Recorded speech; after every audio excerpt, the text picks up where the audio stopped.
Assalamualaikum warahmatullahi wabarakatuh. Selamat pagi anak sekalian. Pada hari ini kita kembali mempelajari tentang mata pelajaran IPS dengan topik sumber-sumber sejarah Indonesia.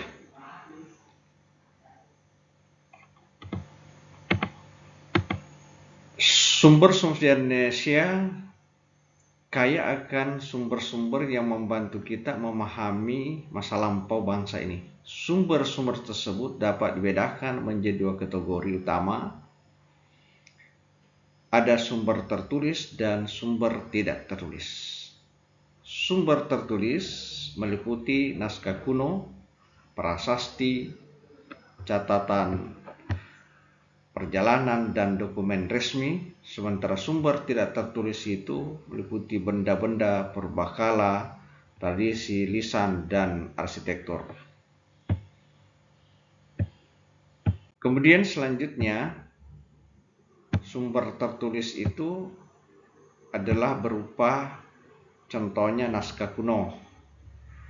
Kemudian ada juga prasasti, ya. Yang ketiga catatan perjalanan dan yang keempat adalah dokumen resmi. Jadi ada 4 sumber tertulis itu: naskah kuno, prasasti, catatan perjalanan, dan dokumen resmi. Penjelasan setiap contoh ini ya sudah jelas pada setiap bagiannya. Selanjutnya, sekalian kita coba lihat yang mana yang berupa naskah kuno.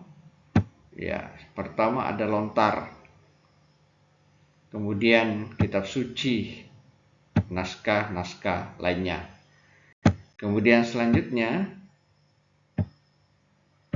adalah ada juga prasasti yang berupa tertulis, seperti prasasti Yupa yang ditemukan di Kutai, Kalimantan Timur. Itu merupakan bukti tertulis tertua di Indonesia. Prasasti berisi cerita tentang kerajaan Kutai pada abad ke-5 Masehi. Kemudian ada prasasti Tarumanegara. Ini prasasti Tarumanegara digunakan di Jawa Barat, ditemukan di Jawa Barat, berisi informasi tentang kerajaan Tarumanegara pada abad ke-5 hingga ke-7 Masehi. Prasasti ini memberikan bukti tentang keberadaan kerajaan dan pemerintahan wilayah tersebut. Kemudian prasasti Canggal. Ini prasasti Canggal yang ditemukan di Jawa Tengah. Itu memuat catatan tentang kerajaan-kerajaan Mataram kuno pada abad ke-8 Masehi. Prasasti ini menggambarkan kondisi politik dan sosial pada masa kerajaan Mataram kuno. Kemudian ada beberapa prasasti lain yang diberikan di berbagai wilayah di Indonesia. Nah, prasasti itu sekalian adalah merupakan batu bertulis, ya, peninggalan kebudayaan atau kerajaan-kerajaan masa lalu. Itu dapat dijadikan sebagai sumber sejarah untuk mengetahui tentang kondisi pada saat itu. Kemudian selanjutnya adalah sumber tidak tertulis. Ya, ada berupa benda purbakala seperti artefak. Artefak itu alat-alat yang digunakan oleh manusia pada masa lalu, seperti yang terbuat dari batu, tembikar. Kemudian ada juga tradisi lisan, seperti cerita rakyat, legenda, dan mitos. Kemudian ada juga arsitektur. Ini adalah merupakan bangunan kuno seperti candi, masjid, dan rumah adat. Itu merupakan bukti tentang gaya arsitektur dan seni bangunan pada masa lampau. Arsitektur ini mencerminkan nilai budaya dan estetika masyarakat pada masa itu. Kemudian selanjutnya ada benda-benda purbakala seperti alat-alat bantu, alat-alat batu seperti kapak batu, beliung, ujung tombak. Kemudian ada juga berupa tembikar. gerabah kendi menunjukkan perkembangan teknologi pembuatan peralatan di Indonesia. Artinya rakyat waktu itu, masyarakat atau manusia sudah mampu membuat sesuatu keterampilan. Kemudian artefak lainnya yaitu alat-alat batu dan tembikar terdapat di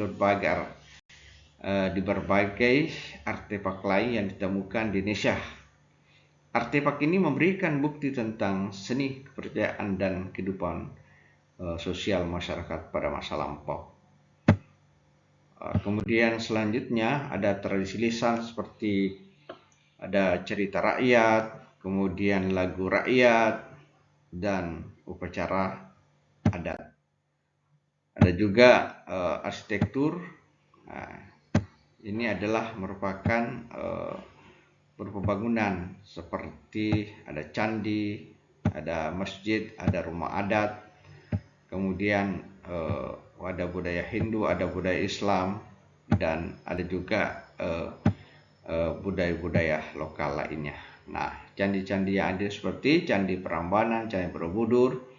Masjid yang terkenal itu ada Masjid Agung Demak, Masjid Istiqlal, kemudian rumah adat seperti Rumah Gadang Sumatera Barat, Rumah Jogloh Jawa Tengah, termasuk rumah adat kita di Bone ini.